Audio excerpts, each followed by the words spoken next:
আপনারা দেখছেন নিউজ তৎকাল 24। নমস্কার, নিউজ তৎকাল 24-এ আপনাদের স্বাগত। আপনাদের সাথে আমি পশ্মি। দেখে নিন এখনকার সংবাদ শিরোনাম। রহস্যজনকভাবে নিখোঁজ রূপাইছড়ি 20 বছরের তরুণী, দুশ্চিন্তায় দিন কাটছে পরিবারের। সংবাদ প্রকাশের পর শান্তিরবাজার প্রশাসনের অভিযানে অবৈধ গ্যাস সিলিন্ডারে বাজেয়াপ্ত। জলাইবাড়িতে দুই বাইকের মুখোমুখি সংঘর্ষ, গুরুতর আহত দুই যুবক। চিকিৎসার জন্য বাড়ি থেকে বেরিয়ে রহস্যজনকভাবে নিখোঁজ বৃদ্ধা।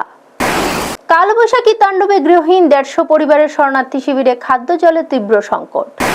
কালবৈশাখীর ক্ষতিতে বিপর্যস্ত সাবরুম এলাকার প্রাক্তন বিধায়ক শঙ্কর রায়ের পরিদর্শন। 5 দিন বিদ্যুৎহীন, বেহাল রাস্তায় বিপাকে জলাইবাড়ি গ্রামবাসী।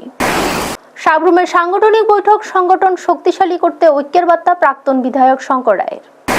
সাবরুম হাসপাতালে গেটে টোটোর জট, জরুরি পরিষেবায় বাধা, অভিযোগ অগ্নি নির্বাপক কর্মীদের। এখন দেখে নিন বিস্তারিত সংবাদ। হঠাৎ করে বাড়ি থেকে নিখোঁজ হয়ে গেল এক তরুণী। অনেক খোঁজাখুঁজি করেও তার কোনো সন্ধান না পাওয়ায় চরম উদ্বেগে দিন কাটাচ্ছে পরিবার। সাবরুম মহকুমার রূপাইছড়ি ব্লকের অন্তর্গত গরিফা নাথ পাড়ার বাসিন্দা সজল নাথের 20 বছরের কন্যা পূজা নাথ রহস্যজনকভাবে নিখোঁজ হয়ে গেছে। পরিবার সূত্রে জানা যায়, পূজা ইকফা ইউনিভার্সিটিতে পড়াশোনা করে। প্রায় 1 মাস আগে সহপাঠীদের সঙ্গে একটি কাজে ব্যাঙ্গালোর গিয়েছিল। সেখান থেকে বাড়ি ফেরার পর থেকে তার আচরণে কিছু পরিবর্তন লক্ষ্য করেন পরিবারের সদস্যরা। তারা দাবি করেছেন পূজার মানসিক সমস্যায় ভুগছিলেন। পূজার মা সীতা দেবনাথ সংবাদ মাধ্যমের সামনে জানান, গতকাল ভোরবেলা পরিবারের অগোচরে ঘর থেকে প্রায় 70,000 টাকা নিয়ে বেরিয়ে যায় পূজা। তারপর থেকে তার আর কোনো খোঁজ পাওয়া যাচ্ছে না। তিনি আশঙ্কা প্রকাশ করেন, ব্যাঙ্গালোরের কোনো কুচক্রের প্রভাবে তার মেয়েকে ফুসলিয়ে নিয়ে যাওয়া হয়ে থাকতে পারে। ঘটনার পর মনুবাজার থানায় একটি নিখোঁজ ডায়েরি করা হয়েছে। মেয়েকে ফিরে পাওয়ার আশায় অশ্রুসিক্ত চোখে সকলের কাছে সাহায্যের আবেদন জানিয়েছেন পরিবারের সদস্যরা। এই ঘটনায় এলাকায় চাঞ্চল্যের সৃষ্টি হয়েছে এবং প্রশাসনের কাছে দ্রুত তদন্তের দাবি উঠেছে। ব্যুরো রিপোর্ট, নিউজ তৎকাল 24। কি ছিল ঘটনা মেয়েরা কিছুদিন আগে বেঙ্গালুরু গেছিল, যাওয়ার পরে এখান থেকে আমরা অনেক কষ্ট করে আনছি, নিজে টাকা পয়সা খরচা করে আনার পরে এখন বর্তমানে আইয়াসে পাগলের মতো করতে আছে বাড়িতে। তখন কালকে রাত্রে তাই বাবু এর মধ্যে শান্তিরবাজার হাসপাতাল মানসিক ডাক্তার দেখা নিয়েছে। মানসিক ডাক্তার দেখাইয়া যাওয়ার পর থেকে বাড়ির ঘরে জিনিসপত্র ভাঙচুর করতে আছে, জিকা ভাইতে আছে, ইটা মারতে আছে, মারেও মারে, বাপেরও মারে। এমন করতে করতে কালকে রাত্রে তাই বাবু 2-1টা থাবসোবাদ দিছে। তার চিল্লানি দিয়েছে, চিল্লানি বন্ধ করতে পারে না। তখন থাবসোবাদ দিছে, থাবসোবাদ দিবার পরে রাত্রে 3টা পর্যন্ত আমরা এইভাবে রাত্রটা কাটাইতেছি। 3টার সময় একটু ঘুমাইছি। এরপরে ঘরের মধ্যে আজকে ঘরের কাজ চলতে আছে, যে ঘরের টাকা দেওয়ার লাগে 50,000 টাকা আর প্লাস আরো 20,000 টাকা এক্সট্রা আছে, এই 70,000 টাকা। এবং গয়নাঘাটে কি নিছে কি না নিছে আমরা এখন কিছুই চাইছি না। লেফটিনে গেছি, লেফটিনতে উঠতে আইবার সময় তাই বাবু কইতে আছে মেয়ে ঘরে নাই। এই ঘরে নাই কইতে আলমারি ভাঙা 70,000 টাকা। কি নাম আসলে মেয়ের? মেয়ের নাম হচ্ছে পূজা নাথ, বাড়ি গরিফা নাথ পাড়া। আচ্ছা, আমরা ওখানে মানে আইনগতভাবে কোনো কি পদক্ষেপ নিয়েছেন? আইনগতভাবে আমি থানাতে গেছি, থানাতে জিডিএলতে গেছি। নিউজ তৎকাল 24 সংবাদ প্রকাশের পরই নড়েচড়ে বসল প্রশাসন। শান্তিরবাজারে অবৈধভাবে ডোমেস্টিক গ্যাস সিলিন্ডার ব্যবহারের অভিযোগে অভিযান চালিয়ে বেশ কিছু সিলিন্ডার বাজেয়াপ্ত করা হয়েছে। শান্তিরবাজার শহরের বিভিন্ন রেস্টুরেন্ট ও মিষ্টি দোকানে ডোমেস্টিক গ্যাস সিলিন্ডার ব্যবহারের অভিযোগ সামনে আসে। এর মধ্যে সত্যনারায়ণ মিষ্টান্ন ভাণ্ডারে মিষ্টি তৈরির কারখানায় অবৈধভাবে এই সিলিন্ডার ব্যবহার করা হচ্ছিল বলে জানা যায়। সংবাদ প্রকাশের পরই শান্তিরবাজার মহকুমা প্রশাসন তৎপর হয়ে ওঠে। খাদ্য দপ্তরের উদ্যোগে ওই মিষ্টির কারখানায় অভিযান চালানো হয়। অভিযানে বেশ কয়েকটি গ্যাস সিলিন্ডার বাজেয়াপ্ত করে মহকুমা শাসকের কার্যালয়ে নিয়ে যাওয়া হয়। এদিকে দীর্ঘদিন ধরে ওই দোকানে গ্যাস সিলিন্ডারের কালোবাজারির অভিযোগ উঠেছিল বলে স্থানীয়দের দাবি। কিভাবে একটি দোকান নিয়মিত এত পরিমাণ ডোমেস্টিক গ্যাস সিলিন্ডার সংগ্রহ করছে তা নিয়ে প্রশ্ন উঠেছে। বিষয়টি খতিয়ে দেখার প্রয়োজনীয় ব্যবস্থা নেওয়ার দাবি জানিয়েছে সচেতন মহল। এখন দেখার বিষয়, অবৈধ ব্যবহার ও কালোবাজারি রুখতে প্রশাসন পরবর্তীতে কী পদক্ষেপ গ্রহণ করবে। ব্যুরো রিপোর্ট, নিউজ তৎকাল 24। ভয়াবহ বাইক দুর্ঘটনায় গুরুতর আহত হলেন দুই যুবক। জোলাইবাড়ি সামাজিক স্বাস্থ্য কেন্দ্রের সামনে এই দুর্ঘটনা ঘটে। জানা যায় গতকাল বিকেল প্রায় 4:20 নাগাদ জোলাইবাড়ি সামাজিক স্বাস্থ্য কেন্দ্র সংলগ্ন জাতীয় সড়কে দুইটি বাইকের মধ্যে মুখোমুখি সংঘর্ষ হয়। সংঘর্ষের জেরে দুই বাইক চালক রাস্তার উপর ছিটকে পড়ে। গুরুতরভাবে আহত হন। দুর্ঘটনার পরই জোলাইবাড়ি দমকল বাহিনী কর্মীরা দ্রুত ঘটনাস্থলে পৌঁছে আহতদের উদ্ধার করে চিকিৎসার জন্য জোলাইবাড়ি সামাজিক স্বাস্থ্য কেন্দ্রে নিয়ে যান। সেখানে প্রাথমিক চিকিৎসার পর তাদের অবস্থা আশঙ্কাজনক হওয়া কর্তব্যরত চিকিৎসক উন্নত চিকিৎসার জন্য শান্তিরবাজার জেলা হাসপাতালে রেফার করেন। আহতদের মধ্যে রয়েছেন বীরচন্দ্র মনুর বাসিন্দা পাইছমক 19 এবং জোলাইবাড়ির বাসিন্দা শুভ্রজিৎ দেবনাথ। চিকিৎসকদের মতে দুজনের মাথায় গুরুতর আঘাত লেগেছে। ঘটনাকে কেন্দ্র করে এলাকায় উত্তেজনা ছড়িয়ে পড়েছে বলে জানা গেছে। ব্যুরো রিপোর্ট, নিউজ তৎকাল 24। আনুমানিক 4:20 বিকাল হবে, তখন দুজন আমাদের নিয়ে আসলো আমাদের এখানে ইমার্জেন্সিতে। দুজনের নাম হচ্ছে বাইক আরোহী ছিল তারা দুজন। যতটুকু খবর পাওয়া গেছে দুজনের মধ্যে মুখোমুখি সংঘর্ষ হয়েছে। তো দুজনের আরোহীর মধ্যে একজনের নাম হচ্ছে পাইচো মগ, ওর 19 বছর বয়স, বাড়ি বীরচন্দ্র মনু। তো ওর হেড ইঞ্জুরি ছিল, প্লাস মুখে থেকে ব্লিডিংও হচ্ছিল, দাঁতেও ইনজুরি থাকতে পারে, আর হাতের মধ্যে, ডান হাতের মধ্যে ইনজুরি ছিল। তো ওটাকে আমরা রেফার করেছি, প্রাথমিক চিকিৎসা দিয়ে রেফার করেছি শান্তিরবাজার ডিস্ট্রিক্ট হসপিটালে। আর আরেকজন, ও যে মুখোমুখি যে সংঘর্ষ হয়েছে ওর সাথে, ওর নাম হচ্ছে শুভ্রজিৎ দেবনাথ, বাবার নাম পরিমল দেবনাথ, বয়স 24 বছর, বাড়ি নরজুলাই বাড়ি। ওরও সেই সেরকম ভাবে হেড ইনজুরি হয়েছে, ওর নাক এবং মুখ, কান দিয়ে ব্লিডিং হচ্ছিল। খুবই সিরিয়াস কন্ডিশনে আমরা প্রাথমিক চিকিৎসা করে ওকে শান্তিরবাজার ডিস্ট্রিক্ট হসপিটালে রেফার করেছি। চিকিৎসার জন্য বেরিয়েছিলেন কিন্তু আর ফেরেননি। এরপর থেকে উদ্বেগ আর অনিশ্চয়তার দিন কাটছে পরিবারের। এক বৃদ্ধার রহস্যজনক নিখোঁজ হওয়াকে ঘিরে চাঞ্চল্য ছড়িয়েছে এলাকায়। জানা যায় সাবরুম মহকুমার সাতচান গ্রাম পঞ্চায়েতের বাসিন্দা সতীগোপ 60 ঊর্ধ্ব গত 17 এপ্রিল চিকিৎসার উদ্দেশ্যে বাড়ি থেকে বের হয়ে সাবরুম আগরতলাগামী ট্রেনে আগরতলার দিকে রওনা দেন। কিন্তু কয়েকদিন কেটে গেলেও তিনি আর বাড়ি ফেরেননি। এরপর থেকে পরিবারের সদস্যরা বিভিন্ন জায়গায় খোঁজাখুঁজি শুরু করেন। পরিবার সূত্রে জানা গেছে খোঁজ নিতে গিয়ে তারা জানতে পারেন সতীগোপ ভুল করে আমবাসা পৌঁছে গিয়েছিলেন। সেখানে অনেক খোঁজাখুঁজি করেও তাকে আর পাওয়া যায়নি। ঘটনা 11 দিন পেরিয়ে গেলেও এখনো তার কোনো সন্ধান মেলেনি। এই ঘটনায় তার ছেলে অভিজিৎ গোপ মনুবাজার থানায় একটি নিখোঁজ ডায়েরি দায়ের করেছেন। পাশাপাশি সংবাদ মাধ্যমের মাধ্যমে সকলের কাছে আবেদন জানিয়েছেন, যদি কেউ তার মায়ের খোঁজ পান তবে যেন দ্রুত পরিবারের সঙ্গে যোগাযোগ করেন। এই ঘটনায় এলাকার উদ্বেগ পরিবেশ তৈরি হয়েছে এবং দ্রুত বৃদ্ধাকে খুঁজে বের করার দাবি উঠেছে। ব্যুরো রিপোর্ট, নিউজ তৎকাল 24।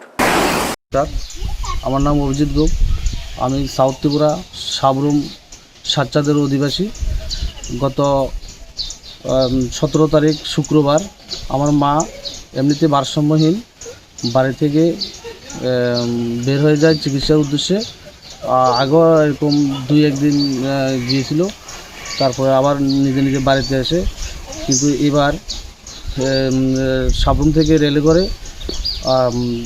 আমপাশা স্টেশনে গিয়ে নামে।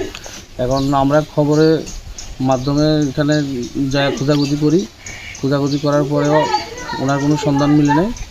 তাই আমরা সংবাদ মাধ্যমের কাছে দ্বারস্থ হয়েছি ওনার খোঁজাখুঁজ খবরাখবর পেতে। তো বিশেষ করে আমবাসা এলাকায় ওনাকে দেখা গিয়েছে।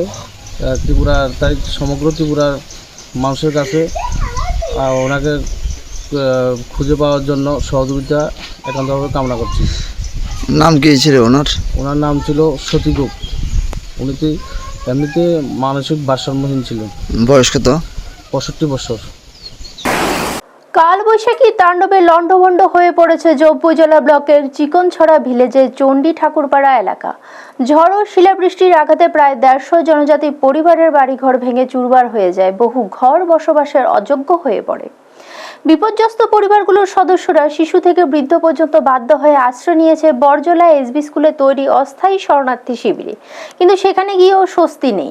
মঙ্গলবার সকাল থেকে রাত পর্যন্ত বহু মানুষের পেটের খাবার জোটেনি বলে অভিযোগ উঠেছে। শিবিরে খাদ্য, পানীয় জল এবং বিদ্যুতের তীব্র সংকট দেখা দিয়েছে। একটি মোমবাতির আলোয় রাত কাটাতে হচ্ছে তাদের। অভিযোগ, জম্পু জেলা ব্লক প্রশাসনের পক্ষ থেকে এখনো পর্যন্ত পর্যাপ্ত সাহায্য পৌঁছায়নি। যদিও স্থানীয় বিধায়ক মানব দেববর্মা এলাকা পরিদর্শনে এসেছিলেন, তবে খাদ্য বা জরুরি সহায়তার ব্যবস্থা করা হয়নি বলে অভিযোগ জানিয়েছেন শিবিরে আশ্রয় নেওয়া মানুষজন। সবচেয়ে বেশি উদ্বেগে রয়েছে অভিভাবকরা। শিবিরে থাকা ছোট ছোট শিশুরা খাবারের জন্য কাঁদছে, অথচ তাদের হাতে দেওয়ার মতো কিছুই নেই। ঘরবাড়ির টিনের ছাউনিতে অসংখ্য ছিদ্র হয়ে যাওয়ায় সেখানে থাকা অসম্ভব হয়ে পড়েছে। অনবরত বৃষ্টির জল ঘরে ঢুকছে, এদিকে আকাশেও এখনো মেঘাচ্ছন্ন। আবারও ভারী বৃষ্টির আশঙ্কা থাকায় আতঙ্ক কাটছে না ক্ষতিগ্রস্তদের মধ্যে। এই অবস্থায় দ্রুত সরকারি সাহায্য এবং ত্রাণ পৌঁছানোর দাবি জানিয়েছেন শরণার্থী শিবিরে থাকা মানুষজন। পুরো এলাকায় এখন প্রশাসনের তৎপরতার দিকে তাকিয়ে। ব্যুরো রিপোর্ট, নিউজ তৎকাল 24। সবাই স্কুলে আশ্রয় নিয়েছেন কে? আমরা আজকে খুব দুর্ভাগ্য, কি কইতাম আর অনেক কিছু মুখের নাই। আজকে সকাল 9টা থেকে হঠাৎ করে টুকান বৃষ্টি এসে দুনিয়া বড় বড় শিল পড়ছে। শিল পইরা আমরা এই গ্রামের যে প্রচন্ড ভাবে বৃষ্টি, এই বাতাস কত কিছু হয়েছে, সব ঘর বাড়ি সব ভাঙচুর হয়ে গেছে। আমরা এখন কি করতাম, কি করব না করবো, আমরা তো কোনো উপায় না। আপনারা এখন কোথায় আশ্রয় নিয়েছেন? আমরা ওই তো আমরা ঘর বাড়ি সব ভাঙিয়ে গেছে, কি করতাম। আমরা এখন বরজলা এসবি স্কুলে আমরা এই আবুত সবাই উপস্থিত আছে। আমরা আজকে সকাল 9টা থেকে হয়রানি, এই হয়রানি চলতে চলতে অত্যধিক হয়রানি চলতে আছে। আমরা প্রশাসন থেকে এখনো অবধি এখানে আইছেন নাকি? কিছু পাইছে না। কতজন আছেন আপনারা? আমরা প্রায় ঘর বাড়ি ভাঙচুর হয়েছে, প্রায় 100-150টা পরিবার হইব। কোন জায়গাটা? ওই তো আমরা এটা চিকনসরা শনি ঠাকুর পাড়া ভিলেজ চিকনসরা আর কি। আপনাকে কোনটা ব্লক? আমরা জম্পুইজলা ব্লক। খাওয়া খাদ্য খাইছেন না কিছু? না অনেক কিছু, পুরো আমরা সবাই পেটের খালি সবাই হইতাছে। এই কষ্ট বুকটা আমরা কিচ্ছু কইলাম না। বাচ্চাটা নিয়া ঘরের বুড়া বুড়ি লইয়া ঘর তো কিচ্ছু নাই, এই কিচ্ছু খাওয়ার নাই কিচ্ছু। আমরা আজকে সারাদিন মানে সবাই এমন চলছে। জম্পুজলা ব্লক থেকে কেউ আইছে না? জম্পুজলা ব্লক থেকে আজকে আইছে আমরা এমপি স্যার আইছে, মানব দেববর্মা এমএলএ আইছে বিকালে 4টা-5টার সময় একবার আইয়া তাইনে কইছে আবু তো আইছে দেখেছে আমি ব্যবস্থা করাম, এ কথা কয়ে গেছে। আপনার আর কিছু এখন আপনারা কি খাইবেন? আমরা এখন অব্দি ওই তো কেউ তো প্রশাসন উপরে কিছু খাওয়া দাওয়া নাই। প্রশাসনের উদ্দেশ্যে আপনার কি বার্তা থাকবে? আমরা ইদায় আবেদন জানাই, আমরা এভাবে কেমনে থাকবো। সবাই তো ধনী মানুষ তো কম, সব গরিব পরিবারের লোক, তো বাড়ির ঘর সব ভিজা খাওয়ান টাওয়ান কেউ কিচ্ছু না আনতে পারতেছে না। অনেক আমরা সবাই বাচ্চারা কিছু খাইতে পারতেছে না সারাদিন। খুব দুর্ভাগ্য, খুব দুঃখ লাগে কথা কইলে। ভয়াবহ কালবৈশাখী ঝড়ের তাণ্ডবে সাবরুম বিধানসভার বিভিন্ন এলাকায় ব্যাপক ক্ষয়ক্ষতির ঘটনা ঘটেছে। প্রবল ঝড় বৃষ্টি ও দমকা হাওয়ায় বহু বাড়িঘর ক্ষতিগ্রস্ত হয়েছে, উপড়ে পড়েছে গাছপালা এবং নষ্ট হয়েছে মানুষের দৈনন্দিন ব্যবহার্য জিনিসপত্র। ফলে অনেক পরিবার হঠাৎ করে চরম দুর্ভোগের মধ্যে পড়েছেন। বুধবার খারাপ আবহাওয়া উপেক্ষা করে সাবরুমের প্রাক্তন বিধায়ক শঙ্কর রায় ক্ষতিগ্রস্ত এলাকাগুলি পরিদর্শন করেন। তিনি মেরুপাড়া, পংবাড়ি, দশরথনগর, রাজনগর ও সমরগঞ্জ সহ একাধিক এলাকায় গিয়ে ক্ষতিগ্রস্তদের সঙ্গে কথা বলেন এবং তাদের সমস্যার কথা শোনেন। পাশাপাশি তিনি বাড়িঘর ও এলাকার বাস্তব পরিস্থিতিও খতিয়ে দেখেন। এই সময় প্রাক্তন বিধায়কের কাছে পেয়ে অনেকেই তাকে জড়িয়ে ধরে নিজেদের দুঃখ কষ্টের কথা জানান এবং দ্রুত সাহায্যের আবেদন করেন। সাংবাদিকদের সঙ্গে কথা বলে শঙ্কর রায় জানান, এই দুর্যোগের ক্ষতিগ্রস্ত মানুষের পাশে দাঁড়ানো সবার দায়িত্ব। তিনি বলেন, প্রশাসনের সঙ্গে যোগাযোগ রেখে যত দ্রুত সম্ভব ক্ষতিগ্রস্ত পরিবারগুলির কাছে সরকারি সাহায্য পৌঁছে দেওয়ার উদ্যোগ নেওয়া হবে। পাশাপাশি ভবিষ্যতে এলাকার মানুষের পাশে থাকার আশ্বাস দেন তিনি। ব্যুরো রিপোর্ট, নিউজ তৎকাল 24। আজকে আমরা সমরগঞ্জে এসেছি, শুধু সমরগঞ্জ না, পোয়াংবাড়ি ব্লক এরিয়ায় গত পরশুদিন সন্ধ্যায় যে ঝড় বৃষ্টি হয়েছে, এতে করে প্রচুর বাড়িঘর ভাঙচুর হয়েছে। আমরা সকাল থেকে পোয়াংবাড়ি পঞ্চায়েত সমিতির চেয়ারম্যান মণিমালা বুদ্ধ সহ অন্যান্য নেতৃবৃন্দ যারা আছে সবাইকে নিয়ে আমরা বেরিয়েছি, যাতে করে আমরা মানুষ কী অবস্থায় আছে, কার কতটুকু ক্ষতি হয়েছে আমরা দেখতে বেরিয়েছি। পাশাপাশি গতকাল থেকে প্রশাসনের তরফ থেকে বিশেষ করে এসডিএম অফিস থেকেও, ডিসি থেকে শুরু করে অন্যান্য অফিসাররা বিভিন্ন এলাকায় বেরিয়েছে। এদিকে আমাদের দক্ষিণ জেলা ডিএম সাহেবও তৎপর রয়েছে, খোঁজখবর নিচ্ছে যত তাড়াতাড়ি সম্ভব আর্থিক সাহায্য করে ওনারা যাতে পুনরায় গৃহ নির্মাণ করতে পারে। সেই জন্য আমরা যেমন সচেষ্ট আছি, প্রশাসনও সচেষ্ট আছে। আজকে সকাল থেকে আমরা যশোরনগর, আমার বাড়ি এগুলি পরিদর্শন করে এখন সমরগঞ্জে এসেছি। সন্তোষ দেবনাথের বাড়িতে বিশাল ক্ষতি হয়েছে, মাঠ ওয়াল এবং অন্যান্য ঘর, বড় এক গাছ পড়ে খুব ক্ষতিগ্রস্ত হয়েছে। এই যে আমাদের সাথে আছে সন্তোষ দেবনাথ, উনিও আহত হয়েছে, ঘরের চাপা পড়ে। তো আমরা এসডিএম সাহেবের সাথে কথা বলেছি, প্রশাসনিক যে সিস্টেম আছে সেই সিস্টেমের তহসিলদার ভেরিফিকেশন করে রিপোর্ট পাঠালে এসডিএমের তরফ থেকে যত তাড়াতাড়ি সম্ভব ওনাদের আর্থিক সাহায্য করা হবে। দক্ষিণ ত্রিপুরা জলাইবাড়ি বিধানসভা অন্তর্গত ময়ূরপুর RF এলাকার মধুলা সর্দারপাড়ার বিদ্যুৎ পরিষেবা ও রাস্তার বেহাল অবস্থা নিয়ে তীব্র অভিযোগ উঠেছে স্থানীয় বাসিন্দাদের মধ্যে। বুধবার এলাকাবাসী সাংবাদিকদের জানান, গত 5 দিন ধরে এলাকায় বিদ্যুৎ নেই, অথচ বরাবর বিদ্যুৎ দপ্তরে জানানো হলেও কোনো ব্যবস্থা নেওয়া হয়নি। স্থানীয় বাসিন্দা গোপাল মহাজন সহ অন্যান্যরা অভিযোগ করেন, ময়ূরপুর সাব সেন্টারে বিদ্যুৎ দপ্তরে একাধিকবার ফোন করা হলেও কল ধরা হয়নি। তাদের দাবি, সমস্যার সমাধানে দপ্তরের কোনো তৎপরতা দেখা যায়। এদিকে এলাকার প্রধান সড়কের অবস্থা অত্যন্ত খারাপ। এই রাস্তা দিয়ে রোগীদের হাসপাতাল নিয়ে যেতেও হয় এবং সাধারণ মানুষের যাতায়াতও এই পথেই। বাসিন্দাদের আশঙ্কা, জরুরি পরিস্থিতিতে এই রাস্তা বড় বিপদের কারণ হয়ে দাঁড়াতে পারে। আরও গুরুতর অভিযোগ হিসেবে কিছু বাসিন্দা জানান, বিদ্যুৎ দপ্তরের দায়িত্বপ্রাপ্ত কর্মীরা নাকি দায়িত্ব অবহেলা করছে, এমনকি অফিসের সময়ে অনুপস্থিত থাকেন বলে দাবি করেন তারা। এলাকাবাসী শান্তিবাজার মহকুমা শাসক ও দক্ষিণ ত্রিপুরা জেলা শাসকের দৃষ্টি আকর্ষণ করে দ্রুত সমস্যা সমাধানের দাবি জানিয়েছেন। পাশাপাশি বিদ্যুৎ দপ্তরের মন্ত্রী রতনলাল নাথের হস্তক্ষেপও কামনা করেছেন তারা। এখন দেখার বিষয়, প্রশাসন এই অভিযোগের ভিত্তিতে কত দ্রুত পদক্ষেপ গ্রহণ করে। ব্যুরো রিপোর্ট, নিউজ তৎকাল 24। এটা মরিপুর RF মতুলা সর্দার পাড়ার একটা রাস্তা, এটা দিয়ে বহু মানুষ যাতায়াত করে। আমি বিগত আজকে তো হচ্ছে 29 তারিখ বুধবার, বিগত 3 দিন ধরে এই অপ্রতিকূল প্রাকৃতিক দুর্যোগের জন্য বিদ্যুৎ দপ্তরকে আমরা জানানো গিয়েছিলাম, কিন্তু যথারীতি আমরা তাদেরকে অভিযোগ জানাই সাব সেন্টারে, কিন্তু ST লাইন LT লাইন 2টা পোস্ট মাটিতে পড়ে যায় এবং তার ছিঁড়ে পড়ে যায়। তৎক্ষণাৎ যদি আরো আকস্মিক বিপদ হয়, আমাদের যে প্রশাসন দপ্তর থেকে কি করে গাড়ি চলাফেরা বা আমাদের হসপিটাল বা বিভিন্ন কিছু সুযোগ সুবিধা আমরা তো বঞ্চিত, কারণ যোগাযোগ বিচ্ছিন্ন, বিদ্যুৎ দপ্তর কোনো কেয়ার নিচ্ছে না। তোর সঙ্গে যে আমরা আমাদের পক্ষ থেকে পঞ্চায়েত দপ্তরে গিয়ে বা পঞ্চায়েত মেম্বার সহ আমি যে গাছ পড়ে গেল যে হরিলাল শিলের, আমি খুব নিজে উদ্যোগী করে গেলাম। ওনার প্রশ্ন হয়েছে ওটা পঞ্চায়েত করে নেবে। তো আমরা তার প্রতিবেদনের সঙ্গে সঙ্গে জিজ্ঞেস করলাম যে এইভাবে তো হয় না, আপাতত আপনার কাজটা কমপ্লিট করে দিন, রাস্তা পরিষ্কার করুন, যে ওর দ্বারা একটু কষ্টকর। এই জন্যই গাছ পড়ে আছে, রাস্তাঘাট বিচ্ছিন্ন, বিদ্যুৎ দপ্তর আসে নাই, আমরা খুব ব্যতিগ্রস্ত। সাবরুম বিধানসভা দশরথনগর ও পূর্বটাক্কা এলাকায় এডিসি ভিলেজ কাউন্সিলের বিজেপি দলের দলীয় কার্যকর্তাদের নিয়ে একটি গুরুত্বপূর্ণ সাংগঠনিক বৈঠক করেন সাবরুমের প্রাক্তন বিধায়ক শঙ্কর রায়। জানা গেছে, এই সংগঠনের আরো শক্তিশালী করা এবং এলাকার বিভিন্ন সাংগঠনিক বিষয় নিয়ে আলোচনা করতে এই বৈঠকের আয়োজন করা হয়। বৈঠকে বক্তব্য রাখতে গিয়ে শঙ্কর রায় সংগঠনের ঐক্য বজায় রাখা এবং তৃণমূল স্তরে কাজ জোরদার করার উপর বিশেষ গুরুত্ব দেন। তিনি বলেন, সাধারণ মানুষের পাশে থেকে কাজ করতে হবে এবং এলাকার উন্নয়নের স্বার্থে সকলকে একসাথে এগিয়ে আসতে হবে।